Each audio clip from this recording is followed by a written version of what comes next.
Hi guys! Kain tayo ng crab. Kain tayong ulam ngayon. Dahil Mother's Day, kain tayo sa usawa maanghang ng suka.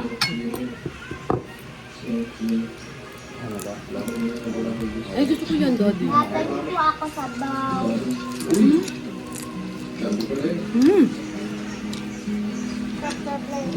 Sarap po. Ano eh. Sabihin natin. Ngayon na lang kami uli nakakain ng crab.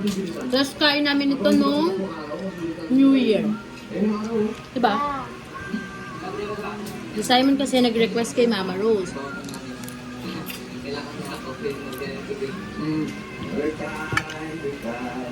Celebration na rin to ng birthday ni Papa Ed tsaka Mother's Day.